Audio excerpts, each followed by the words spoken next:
Welcome to another Hike the South review. Today we'll be looking at Turtletown Creek Falls. You can find all this information on hikethesouth.com, links in the description below. So I hiked this hike in the fall of 2018. As you can see here, I gave it 5 stars. I thought this was a fantastic hike. There are 2 waterfalls along Turtletown Creek along this hike, the upper and lower falls. The picture here is of the upper falls, and while it's not one of the tallest falls, it is quite powerful and again quite beautiful. You get this double waterfall here. This is located in the Cherokee National Forest in Tennessee. For the loop, it is 3.8 miles with a difficulty of 5.6. This is what I classify as easy medium. Easy medium range is between 5 and 10, so this is definitely on the lower side, closer to easy. And I would expect around 2, maybe 3 hours if you want to take your time and really enjoy the falls. You can also do this hike as just going to the upper falls and back, and that's a shorter, easier hike of 2.2 miles. But I do recommend the loop.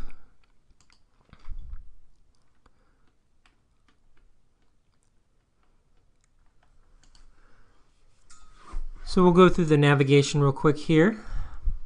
You can see this is a lollipop loop. The trailhead's here.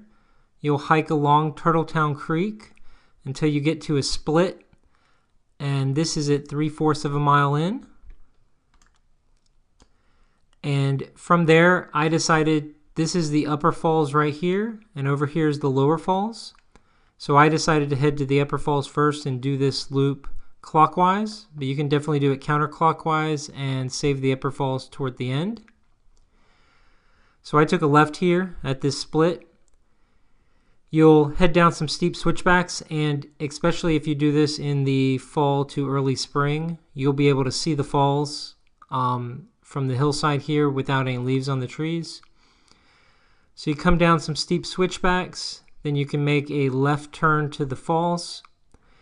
Then to continue the loop, you can continue straight here, heading around to your second intersection. This is at 1.8 miles, and it's a little over 1/10 of a mile down. You'll see you'll kind of hook around to a rock outcrop that gives you a nice view of the lower falls. Head back to that intersection, and then continue out the hike to the first intersection, and then back to the trailhead. If you decide to take this loop counterclockwise, you'll hit this first intersection at 1.8 miles. And then I believe it's about 0.8 miles between the 2 falls. And then again, you'll finish out the loop the same way. So let's look at the photos here. This is the trailhead. Right behind this FJ Cruiser here is the trail, and you can see a metal gate right here. That's the trail you want to take.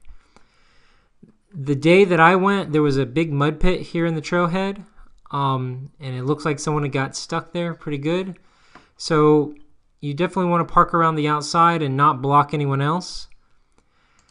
However, this is a gravel road that you're going to come down to the trailhead, and this photo is basically taken at the same place this photo is taken if you just turn around. So there's this small creek crossing that I had to do right before the trailhead, and I did it in a vehicle that had no ground clearance and definitely was not 4-wheel drive. But as you can see, there's some concrete blocks along here. However, there are some missing over on one side. If you're not comfortable making this creek crossing, or if the water is higher, it was about 4 or 5 inches high right here. So if it's any higher than that and you're not comfortable crossing, you can park up along the road right here. Again, the trailhead is literally right behind this photo. You might get a little wet crossing that, especially if it's a little higher than this, but you don't have to drive across it. You can park over here. There's plenty of spots. So at the trailhead here, there's a couple little side trails that take you to Turtletown Creek. One in particular over to the left that has good views of some cascades. But like I said, the trail starts over to the right, and you'll head up the large path behind the metal gate. And there are white blazes along this trail. Like I said, for the first section of this trail, you'll be following Turtletown Creek. And this is the first intersection. If you want to head straight to the upper falls, you'll stay to the left, which is what I did. And if you want to save the upper falls to the end, head up to the right. So there's a few steep switchbacks to head down the hill right before the upper falls. But as you can see, they do kind of help you out with some wooden steps. Then here is the upper falls. This is the double waterfall.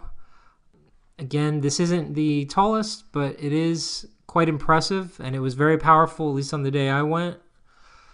There's a large viewing area, so even if there's a few people here, you can kind of rock hop around on these rocks to get a good view.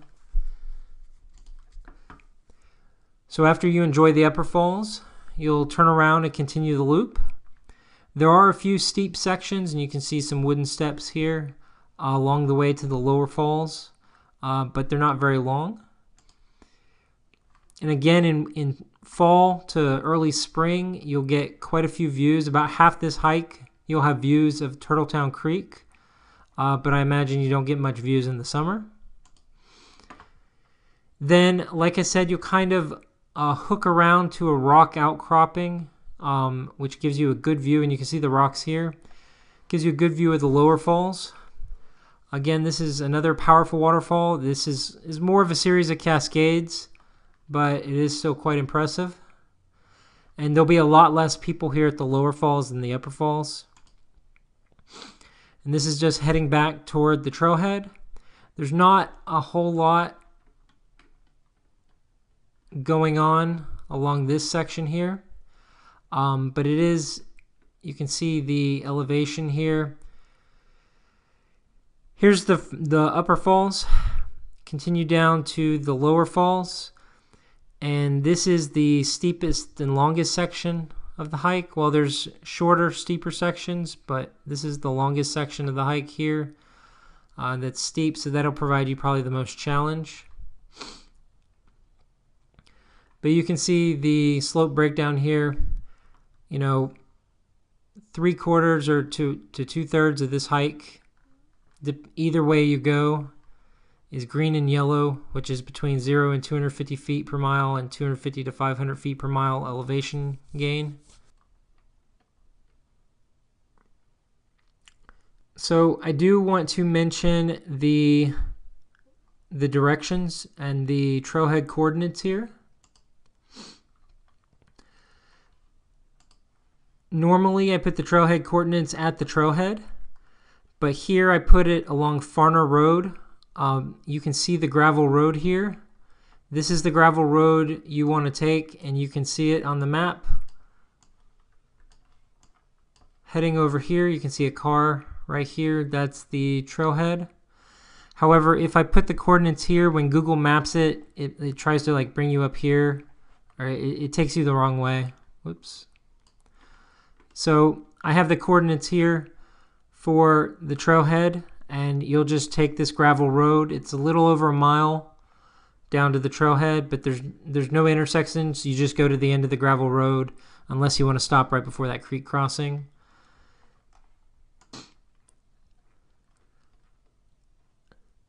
So I think that's about it.